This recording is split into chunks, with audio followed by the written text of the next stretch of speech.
Namaste, Pandit ji. Pranam, Adiguru ji, Jai Shri Ram to you. Good morning and good Jai evening to Shri you. Jai Shri Ram. And I'm very happy for you to be here with us today discussing important matters about Dharma and you being the Dharmavir yourself and doing a lot of work. It would be really helpful for our audience, for the people in the world to know more about your work, your fight, and everything that is going on. So, I would like to tell you a story from when I was like a teenager and I got that army training and we were shooting on the shooting range. So, I there were like 25 cadets and they were shooting and suddenly a dog passed through on that shooting range and that dog finally was into pieces because everybody was they were rifles that we were being trained from and that day a voice came from within that this is not the solution. Killing is not a solution. And I would have that at that point itself, even though that day was the exam day, I got the gold medal in snap shooting, but I put my rifle down and I didn't join army. I didn't let go it further. My parents were of course mad at me about it. And I didn't knew back then. Back then the voice was so much inside that no, killing is not a solution. This is not how we go about it. But now, decades later, I'm not a teenager anymore, and I have seen the world that the all the atrocities that have been done while I was living in America and now here in Australia, all the indigenous population, what happened, and a lot of atrocities in last 2,000 years. Human history is a really, really sick thing to read and to learn about. So and now when we see still some places all this is continuing. So now I understand that there is a dharma yuddha going on always between the I don't know how to take two sides or define it, say evil and good and bad, or evil and good, or whichever way, whatever words you would like to talk in terms of. But yeah, I mean, this whole Dharma Yuddha has to be fought. Why? Because if we do not fight it, someday some more atrocities on some place, in some place, with some innocent people will happen again. So how would you like to respond to it? I mean, what are the things that you are doing in the world that is helping us fight this dharma youth? My goodness, jumping in right at the deep end. Okay, so Adiguru ji, you raised several points there. Firstly, what is the battle and who is fighting it and what is fighting it? I would say simply, we have the best vocabulary to speak of these things. Okay. We can quite easily see that there is dharma on one side and then adharma is the only name for what's on the other side. And once you dig into those two words, you get a vision and an understanding of how harmony and discord are always engaged in a dance. And we are always seeking harmony. You've spoken about myself being engaged in a fight and things of that sort, but I don't see it as that. My struggle, if it's a struggle, and I must admit, generally speaking, it doesn't feel like a struggle.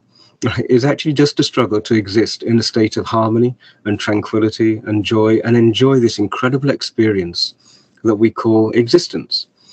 And all of us, I think, are seeking exactly the same thing. When a child is born, we open our eyes and find ourselves here. We have exactly the same drivers. We want to seek warmth, affection, love. We want to learn. We want to understand and get the answers to the biggest questions. Why am I here? What's it all about? What am I supposed to do? All of those sorts of things. And there isn't a person, I don't believe, certainly not from our perspective, who incarnates here without that being the initial experience of being here. And then at the moment when we close our eyes and we disappear from here, there is some sort of a cessation of this experience, certainly for those people who are left behind. And so that journey from one moment to the end, I think, is the same for everybody. It's the search for a reason, meaning, and also all of the things that cause our heart to expand and become expansive and great and full of love and affection and joy. There isn't anybody who is doing anything other than that. I think the difficulty arises, and in our tradition, the difficulty is described in a very particular manner. And that difficulty arises when you seek joy, but you do it in a manner which is discordant. It's a manner which is not harmonious. And the greater the lack of harmony in your seeking of joy, the greater suffering for yourself eventually, but also for other people. And so our journey has always been a journey of seeking the maximum harmony so that the maximum jivas can experience this Anand, as we call it, but in a manner that it can go on for yugas. So, I sometimes say to students that ours is a journey where we want to maximize joy and Anand. We want to minimize suffering, but we want it to be fully sustainable, so we are masters of minimizing consumption. The resources that are consumed in your search for joy, I think that's where the difference is. And at this moment in time, there are so many people who perhaps have been misguided when they were vulnerable. And I would go as far as to say that on occasion, there are institutions, there are societies, there are cultures which instill sanskar at a very vulnerable age, which actually cripple intellect and compromise the heart to such a degree that that being is then in suffering, seeking relief from that suffering and seeking that position of harmony again, that position of joy again. And it can take many lifetimes. So the battle, if there is a battle, is actually with ideas and sanskar. We are in our civilization, in our names, in our words, in our shastra, everywhere, we have enshrined the most beautiful sanskars. And those sanskars, when they're given to children, they create a being who, wherever that being goes in the world, is actually always doing the same thing, creating wealth to be shared with everybody, creating joy, creating health, trying to create prosperity, spreading wisdom, and doing it in a manner which doesn't compromise any of the man-made laws. Naturally, if you're not seeking to cause suffering, how could you possibly transgress a law? And we do this without knowing the penal codes of the countries where we go. And that's the sanskar that our civilization has cultivated and nurtured for a long period of time. If those sanskars were shared, I think we'll all be back on track. Yeah, this is such a great thing that you mentioned, that we have been given a sanskar like that without the penal code of the country, we still strive for harmony and peace and ananda and all these things. So how do you define or how do you address adharma? Who is it we're serving? I think that's the key to all of this. When Diwali is being celebrated, we do the Arti for Devi Lakshmi. And in the Arti, we say Surya Chandrama Dhyavat. Right? We are worshipping, we are bowing down to, we are being grateful to, we are appreciating, we are adoring she whom both the sun and the moon hold in their sight, in their dhyana, in their attention. And who is that? That's Bhudevi, that's the earth. The earth is the Devi Lakshmi. Earth is, we personify her in that form, but she's also the source of all material experience, material wealth. Everything comes from her. And ultimately, if what we do serves her game plan, her long-range vision for Atma to be a part of this dance that she's in, then I think that's what we're serving as Dharma. Now, when I think about what possibly could her vision be, sometimes it feels like you and I are having a conversation, and it's as though two blood cells bumped into each other one day and started to talk. Yeah. Do you think we're part of something bigger? Right? I keep bumping into you here and there. We have these conversations, but what's going on? And Bhudevi is that organism for us. She is that body. And so when I think about her long-range plan, I think that she has been working for a long time to give birth to many jivas. And all of the jivas that she has created from the das avtars that we talk about, each becomes more and more complicated, each becomes more complex. Yeah. And that process of creating more and more jivas of ever increasing complexity and evolution, that is so visible and that is so precious. And so the products of that process then equally become unbelievably precious. And when you see that that's what it is she's trying to do, why would you want to disrupt that? Yeah. Would you want to go against what her game plan is for us? And so whenever something happens which is contrary to her game plan, then that's adharmic. Right? And one of the incredible things I talked about, blood cells. Yeah. Blood cells don't have the capacity of free will. And in fact, almost, I'd say, all of other jivas, none of them has the capacity of independent mentation and cerebration, thinking. Because we have that, we are the only jiva which is capable of acting in a manner which is adharmic. Right. And we do that when our understanding, our thoughts, our goals, our principles, our value systems are actually adharmic. And so every single person on the earth is born as part of a dharmic process. And so Yes. for us, Vasudeva Kutumbakam literally means we are all a part of Bhudevi's family. And so why would we want to destroy somebody else when they too are actually a part of this process? This understanding that we have acquired through millennia of tapa, when you think of the tapasya that our sadhus, sants, and sadhavis, and gyanis, and acharyas, and everyone have done, that is probably the most important and valuable body of knowledge on the earth. Yeah. Dharam Vidya is, I think, the accumulated wisdom of billions of people. And that Dharam Vidya needs to be protected. Without that Dharam Vidya, if a Dharam Vidya is being proliferated, if you'll excuse the oxymoron, right?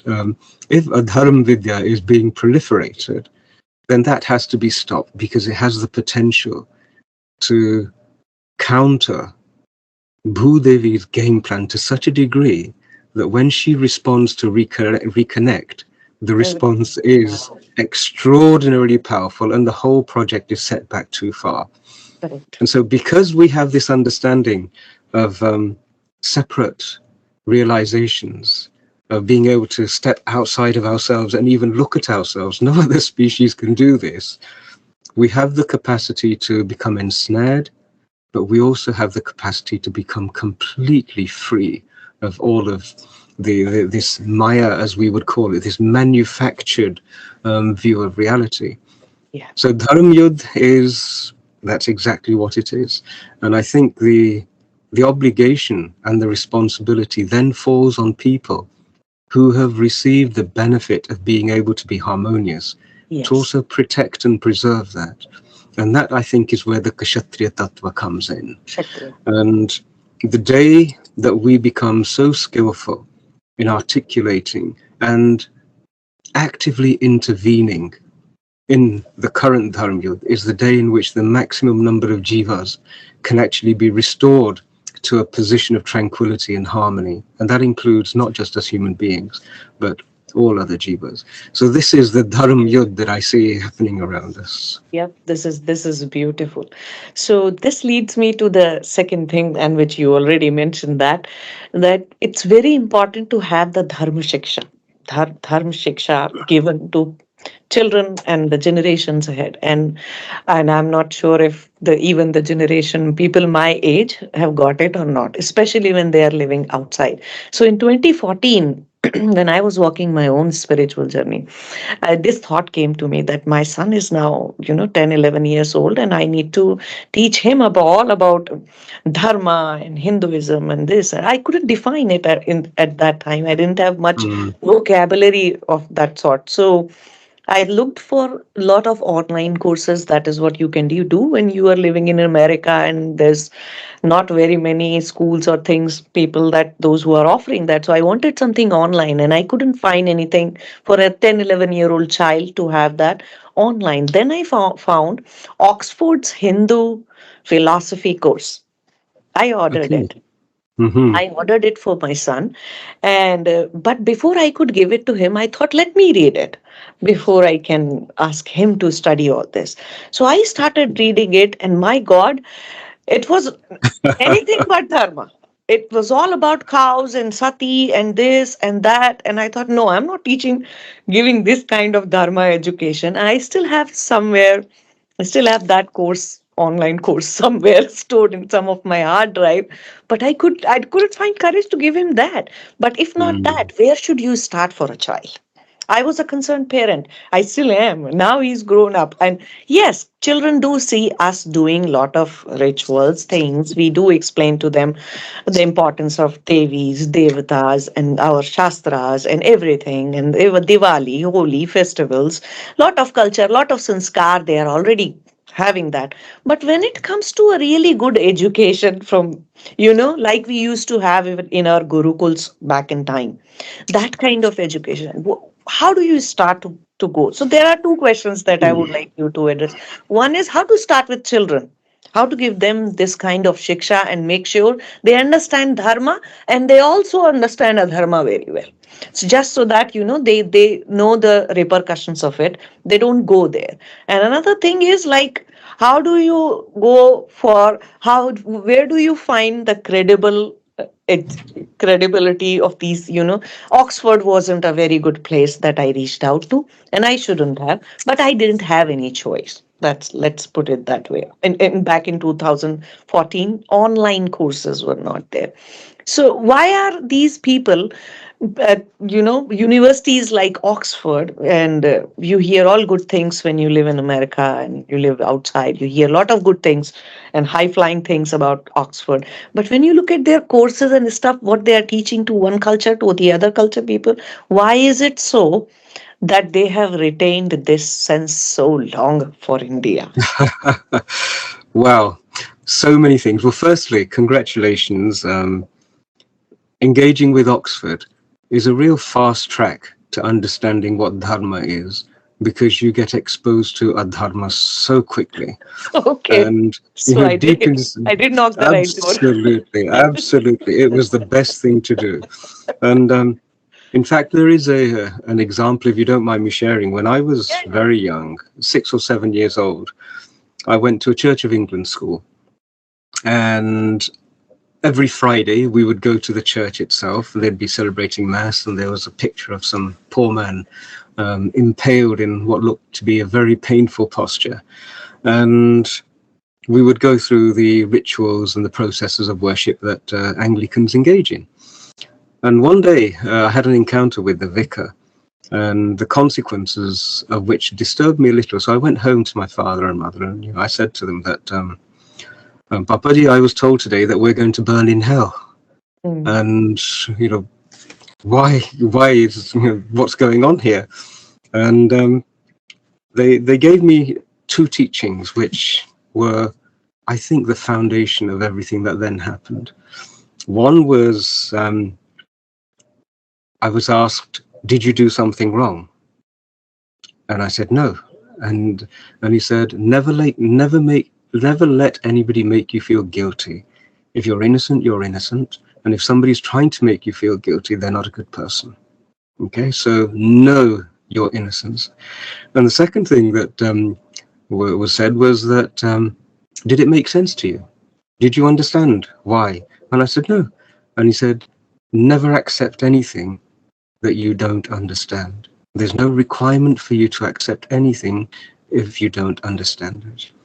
And over the years, that thought, sort of those two have been my constant companions.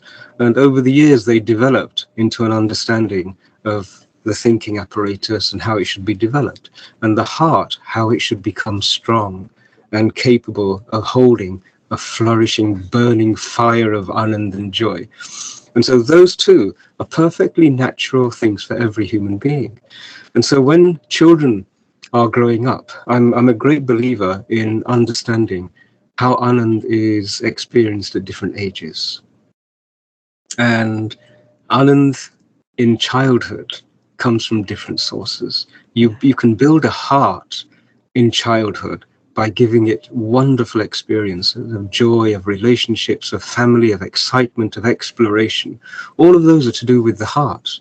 Yes. And if you can protect the development of the mind and preserve it until probably about 7 or 8 years old, when the thinking faculty and the individual personality, as it's called, starts to develop, Right. then the child has the most, shall we say, the strongest of hearts.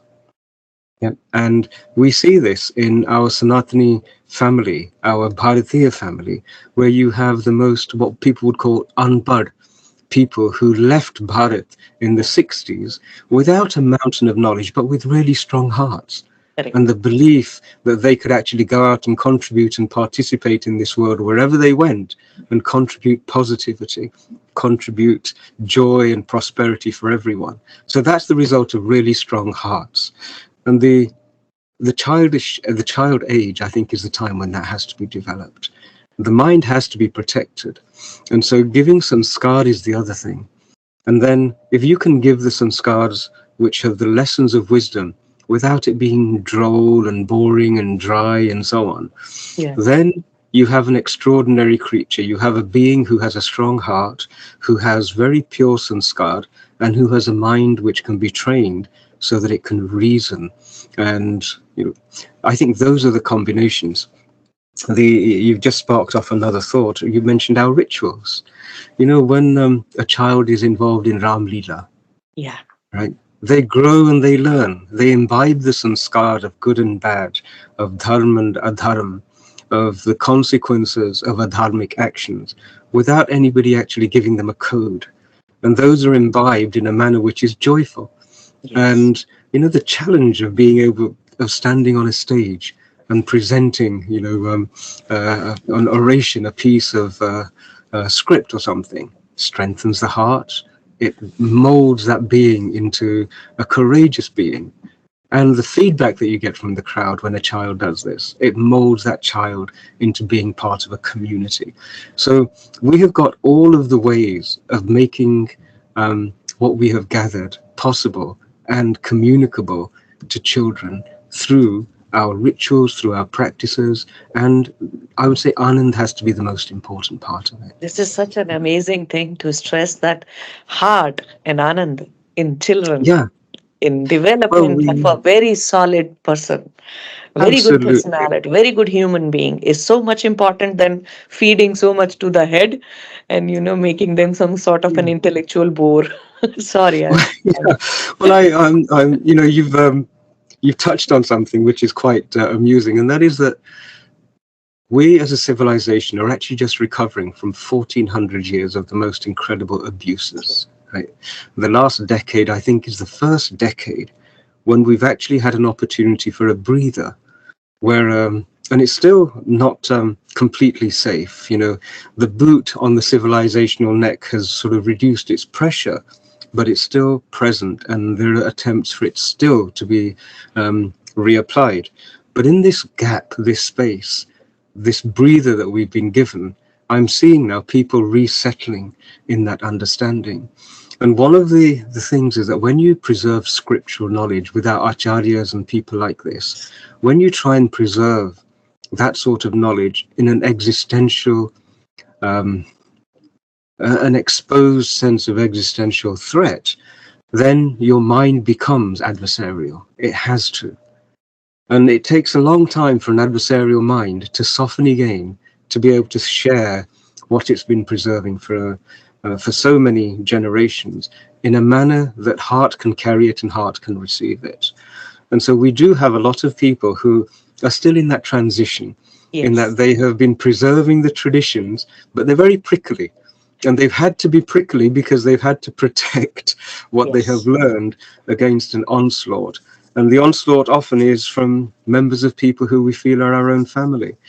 And so there is there's a rapid evolution and a rapid relaxation of the Bharatiya identity, civilizational identity happening.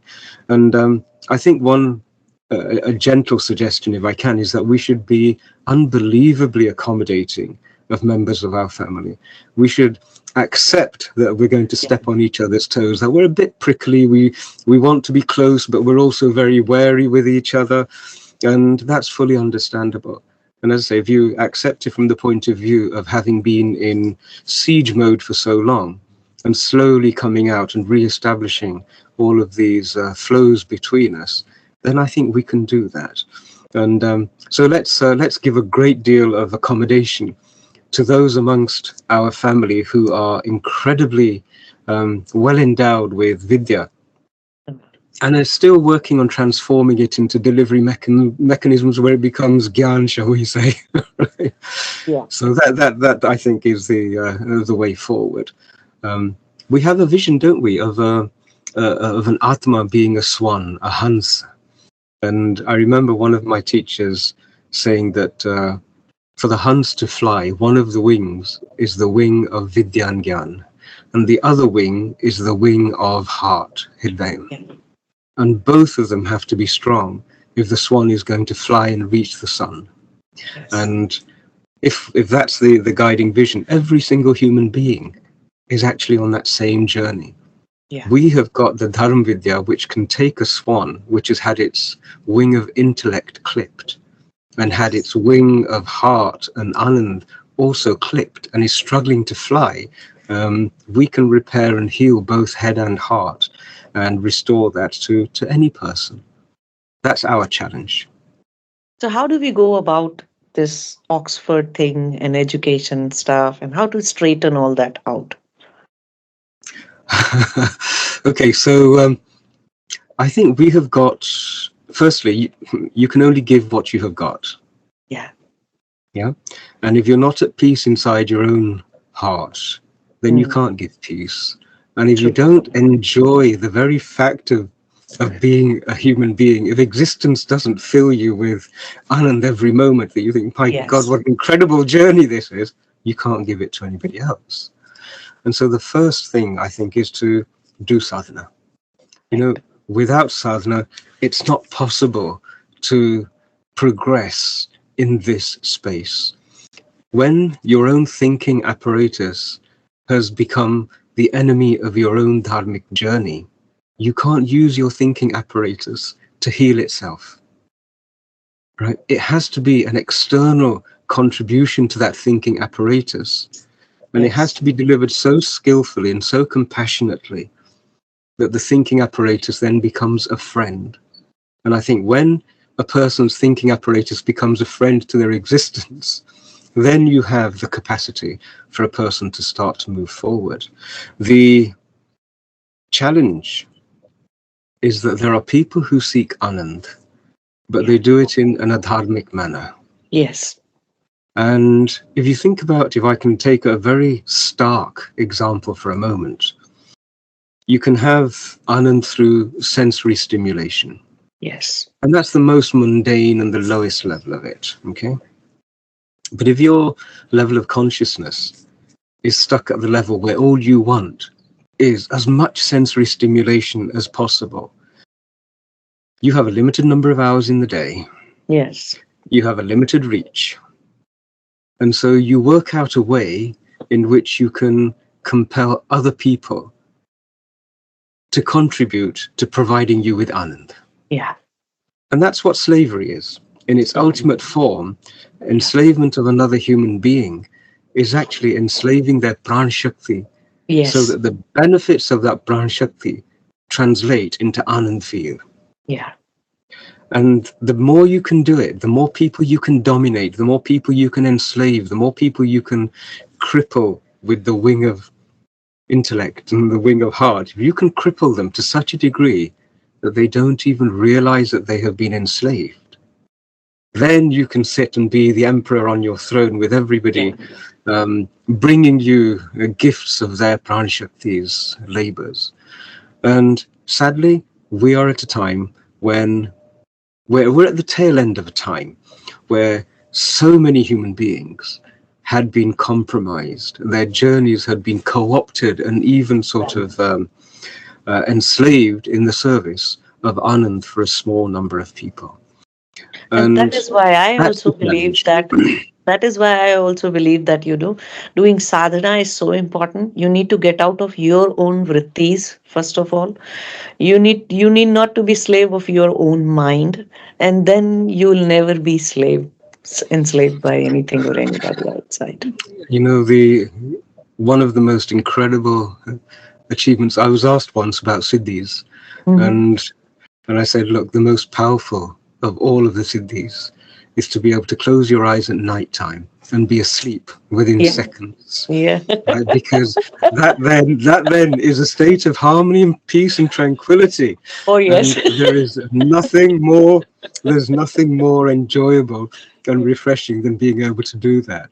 And And if you that's can do only that even during the daytime, just do this and you are gone. That is the most wonderful thing to happen. and I think that's the start of the journey. Yeah. If your own pockets are empty, then you can't give Yes, to true. somebody else. And I would, if there are yoga practitioners, one thing that I think is really important, the people doing yoga abhyas are actually really important, irrespective of which tradition they come from. Yeah, But the importance of satya and asteya can't be yeah, emphasized enough. Because yes, if you're teaching something and you know in your heart of hearts that you've not mastered it, yeah, and all you're doing is repeating what somebody has told you, it's not good for you and it's not good for the recipient. And if you really want to start to progress, then have the courage to actually be completely true and authentic first. And be a then student of life and be be the a student student. of life. Yes, yes. And then the natural processes start to take over. You know, we're created for this journey, and we have to stop doing adharmic things more than we have to do dharmic things. Because once you stop doing adharmic things, the dharmic things take over. Yeah, plug the hole, The, basically. the firm, yeah, Yeah. we are creatures. We are a electromechanical being built for dharmic activity, and it wants to go back and do that. And so that's where I would start. I would start with sadhana, Okay. and sadhana is finding somebody to help you on this journey is not an easy thing. Yeah. But again, that adage where we have that when a student is ready, a teacher Yeah. is Master provided. appears. Yeah. This is so true. Yes. This is so true. Imagine, again, turning to a personal example, imagine being stuck on the remote, wild end of Europe, Yeah. okay, little island. You Yeah. can't get further away from Devbhumi, Bharat itself, than being on a cold, wet island detached from in the North Atlantic. Yeah. And yet sadhana is what I was blessed with, and I did it. And as I started to progress with it, it was extraordinary. I got to one point in my Hatha Yoga practices, and I felt I need somebody who is able now to take me beyond this. I couldn't find anybody in the country to do that, and I'd visited Bharat many times and didn't find a person who I resonated with. And living in a community, in a society at that time, we're going back now to the 90s and the early part of this century. In that time, there were very few yoga abhyas teachers who would visit Europe.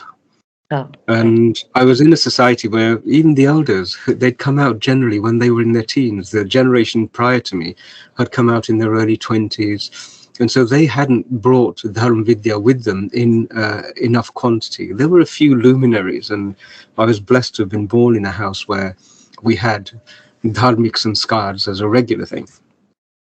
But there wasn't what I needed.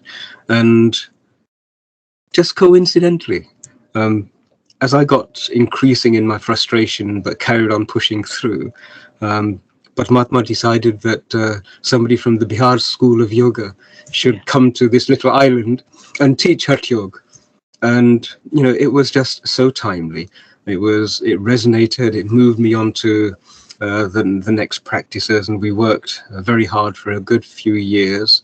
And the student received guidance according to what it was that he deeply wanted or she deeply needs. This is the importance. I remember somebody saying to me, Panditji, if you really want to progress in sadhana, that desire to progress in sadhana has to be the same desperation of a fish Yeah. taken out of water, And and you looking have for to water. and Until looking it's for the water. only thing you want, it doesn't Yeah. happen. Yeah. Yeah. And so you just have to do sadhana at the level that you're at, study Shastra, and reading the Bhagavad Gita again and again and again works its own magic. It starts to slowly reveal itself. So whatever it is that you can do, you should engage in and do it more and more. And then when you're ready to receive, the system will provide somebody to satisfy that need. It doesn't matter where you are, it doesn't matter who you are, it will happen because it's part of Devbhumi's design. Yes. So, how about your organization? What do you do at what how are you helping a lot of Hindus and a lot of other people? And if a lot of our audience can you can inspire a lot of people. You do inspire people, especially those Mm. who are living abroad, and the courage that you have to go on living the life of dharma. It is not easy in this time, in this day and age. It is not easy to live at the walk the strict path of dharma. And I know a lot of Wow. time you have to stand up, fight, and be courageous and take out of the way kind of actions and stuff. So how tell us something about that. Well, the journey has not been smooth, Yeah. shall we say. And you say I inspire a lot of people. I'm fairly sure that I cause a lot of Hindus a great deal of discomfort as well. Okay. And there are many who still seek progress and success as defined by societies which are fundamentally adharmic. Yes. Yeah. Just the kama and And artha kind of society. absolutely. And I have nothing negative to feel about them because, as I said, we're coming out of a period when our Sanatani family had to be that way in order to survive.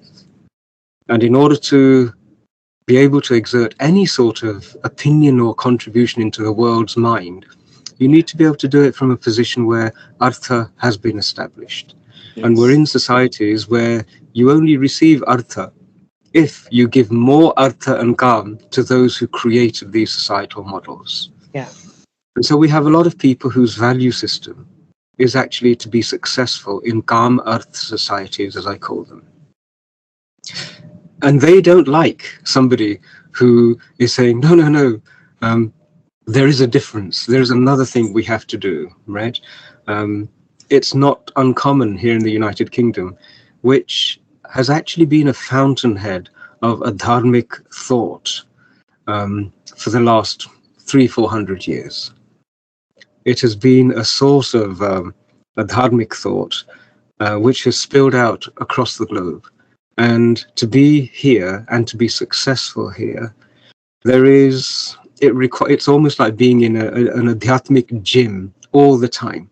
You know, your muscles are being strengthened all the time because the heavy hand of a dharmic thinking, it pervades. I would say that on occasion it feels as though it pervades the akash here.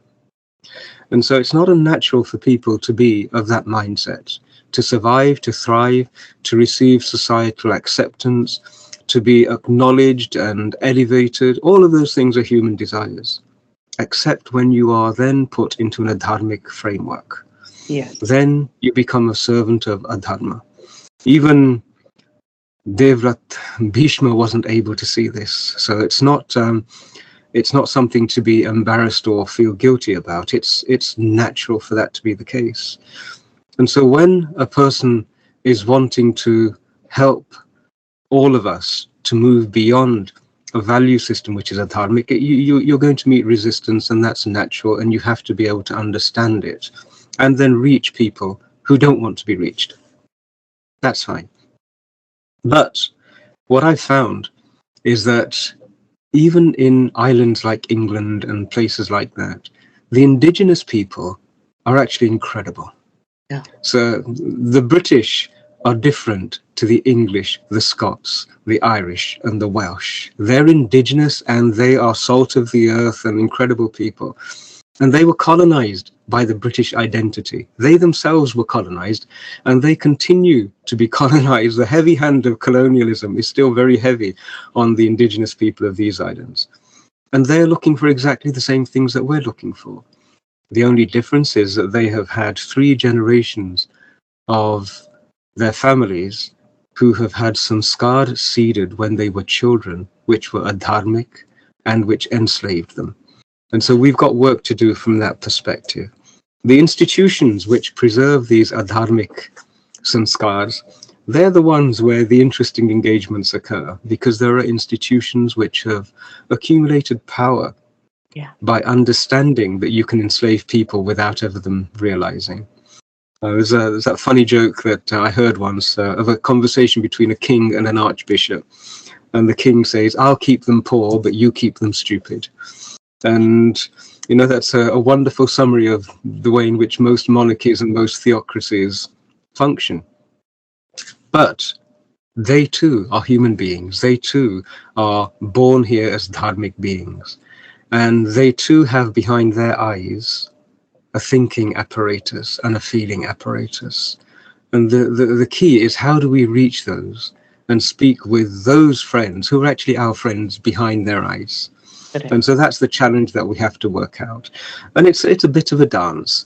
But I think the greatest understanding is the understanding that this is all part of Devbhumi's design. You know, without the duality, the churn wouldn't happen. Without the manthan, you know, sattvic people would become tamasic without rajas in the mix. And that is, I think, the biggest challenge that we have to overcome. We now need to probably assume the responsibility that if we're the ones who have been the recipients of sanskar, dharmic visions and understanding, then each of our 4 powers have to be now totally dharmic. We need kshatriya tattva more than ever before to be courageously articulating dharma in a very skillful manner in the Kurukshetra of academia. Right. You know, we have incredible work being done by people like Rajiv Malhotraji, who are functioning as kshatriyas within that space. Equally, we need to have dharmic, courageous people in the other 3 spaces. We have intellect, we have the desire and necessity to create artha, we have the normal people who are living their daily lives, the masses, the footfall, the sankhya, the sangat, all of these people. We need them to step forward courageously to serve dharma. So the 4 pillars of society all need to participate. Thank you. What keeps you motivated to keep going? I know it's a dangerous thing. I know every day it's a fight. It's some struggle, something is there. So how do you still keep going since last so many years? And I mean, what keeps you motivated enough to? I don't have, well, it's strange because I don't have any lack of motivation. It just seems to be the natural thing to do. And I think one of the benefits of sadhana is that it gives you access to nourishment which is outside of your own being.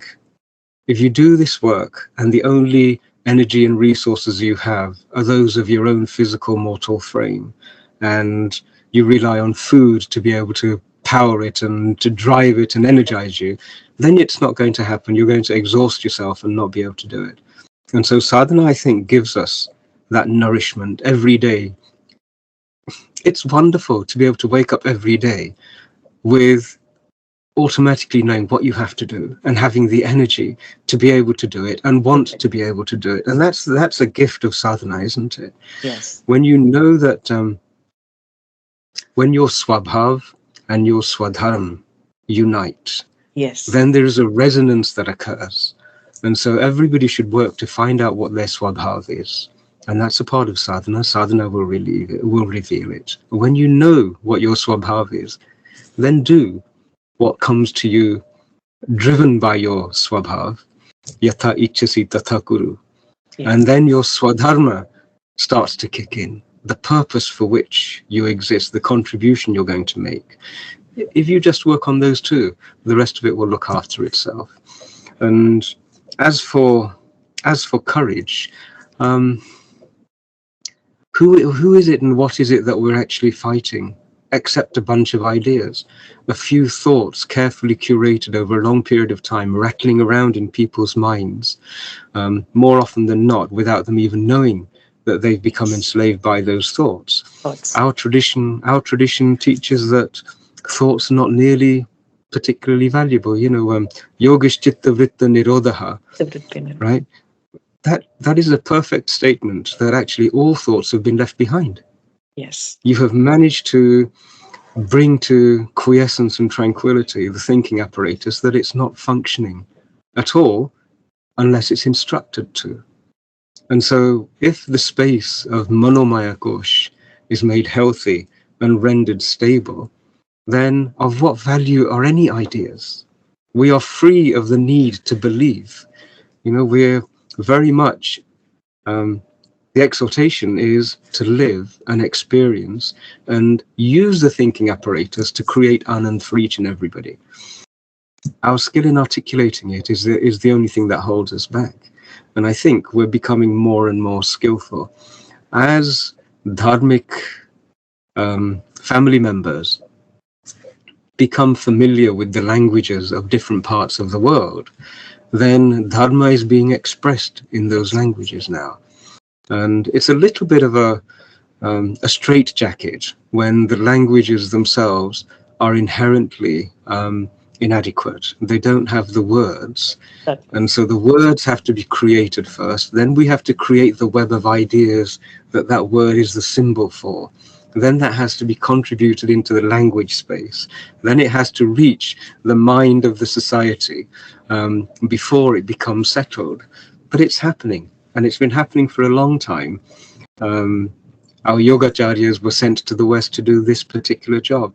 And it's really encouraging to see people who are actually indigenous to different language-based societies, who are now learning to articulate adhyatmic and dharmic philosophies and thoughts, and they're becoming part of their appropriate societies and countries. It's in 2013, I felt the urge, shall we say, or was guided to create a Twitter handle, and I called it Dharma Rising.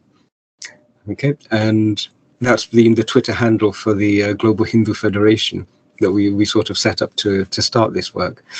And at that time, nobody knew what Dharma was. Yeah. Right? And people say, well, we know Hinduism's a religion, and it's a faith and a belief system, and it's one of the various interfaith sort of groupings. But what is this Dharma thing? And at that time, Dharma was not a common word. Yeah. Okay. And the work is still ongoing. I still listen to Indian broadcasts on Indian TV, and they will say, "Lekin unka dharm aur hamara dharm alag hai." And I'm thinking, no, that's not what Dharma is. It's not religion. We have one mathematics, we have one body of physics knowledge, one body of biology knowledge. We have one universal body of Dharma. And Dharma is the knowledge of this particular space that we exist in. And so there's work to be done. But look at how quickly it's changed. And I get a great deal of confidence from the technology that's now being made available to us. On the end of a phone, I was participating in a Twitter space with Elon Musk. And I think there were 65 million people who were reached by that Twitter space. Right? So from the end of a phone, a person's voice and ideas can be communicated far and wide better than ever before. And so the capacity with which we can heal so many people has never existed before. And so this is, dharmically, this is what's going to happen. They created the internet to give the United States a defense mechanism for their 3 military centers to be able to communicate. And DARPA created the internet for that purpose. They never imagined that a bunch of Hindus would be piping Hanuman Chalisas through it around the globe in millions and millions of views everywhere. And that's how Dharma works to reset the issues. Why is it important to, uh, teach Dharma to the people from Western culture?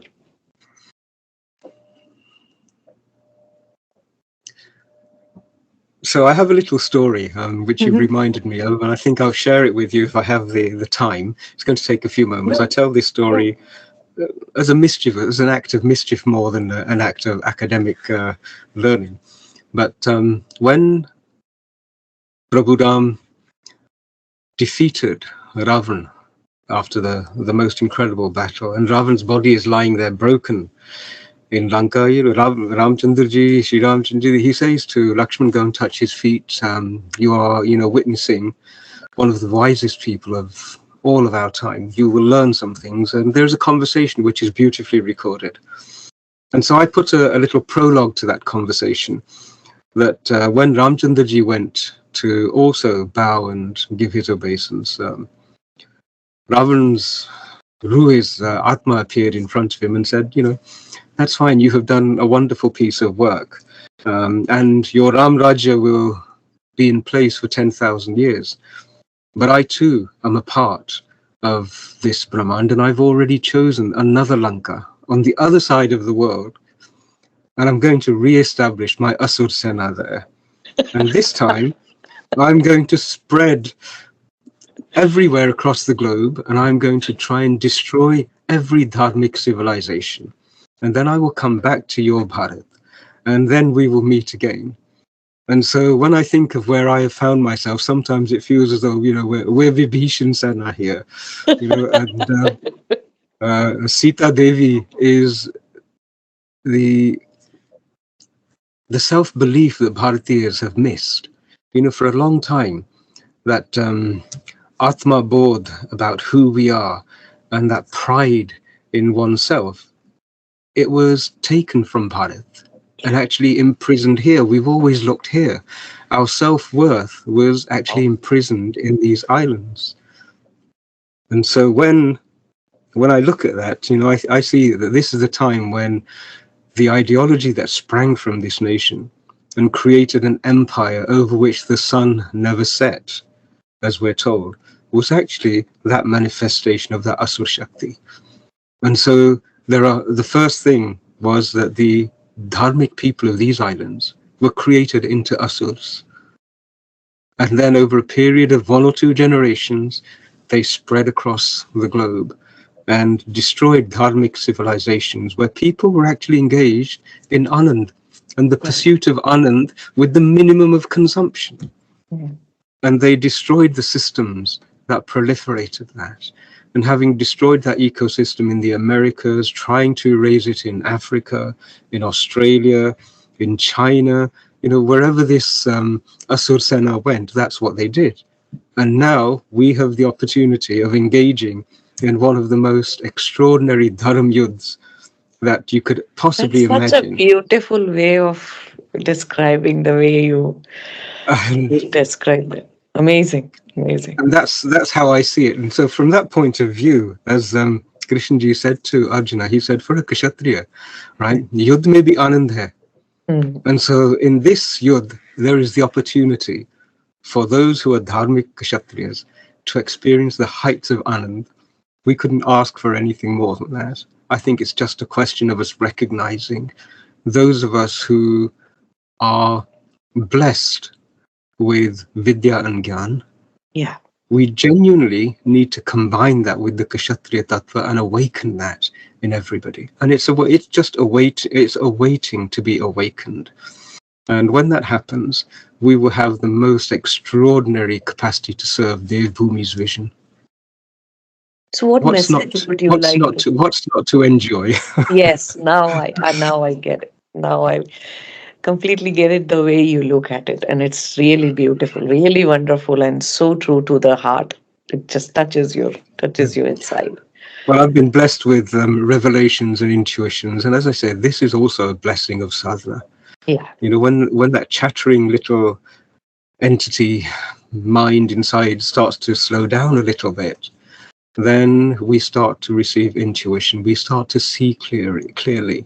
And, we are a darshan-based civilization. Civilization, yes. Right? We are seers, which means develop the capacity to look and see what is real, what is satya, and then live in accordance with the way in which satya relates to everything that exists around us. And so that's I think that's the philosophy, and that's the teaching of all of our rishis can probably be summarized in that understanding. We're darshan based, do sadhana, learn from your experiences, work in the laboratory of your own mind. I often say that this is probably worth understanding for the people in the English space, that I keep using the word sadhana, that sadh means to experiment, to establish by experimentation. And so sadhana is the process of experimentation. Only your body and your body is your laboratory, but it's also your instruments. Yeah. And so a sadhu is somebody who is engaged on experimenting with the very essence of existence, trying to answer that question of, I'm here, so what is this? When I know what this is, I know what it's for. When I know what it's for, I'll know what I'm supposed to be doing. And we have been the most courageous of sadhus, and each and every one of us really needs to become that sadhu. And then everything happens. Krishnji manifests, and Paritranaya sadhunam vinashaya dushtkritam summarizes, I think, the whole philosophy of what we need to do at this time.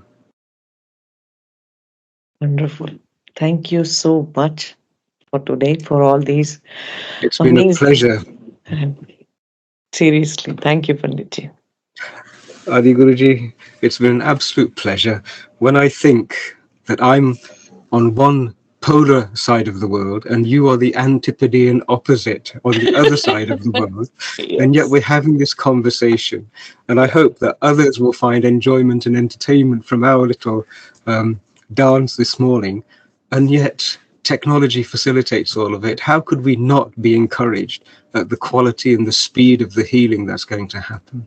Yes, I truly agree with that, that if we keep working towards that, we will be able to change the world in our lifetime. It will happen. A big I would say big change will happen. I was born in a Punjabi family, and so that Punjabiness inside of me says, "Nahi, jaldi karo." We want to do it not in a lifetime. It's got to be done and delivered within at least 5 years. So that's the game plan. In 5 years, let's get it done.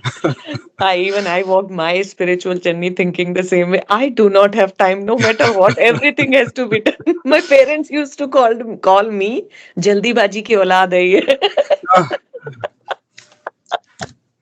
It's our swabhav, it's our swadharam, it's our tattva, it's our gunas, and we're grateful that that's what it is. But thank you so much for the work that you're doing down there. And I hope we have an opportunity to sit and break some bread and have some chuckles together in person.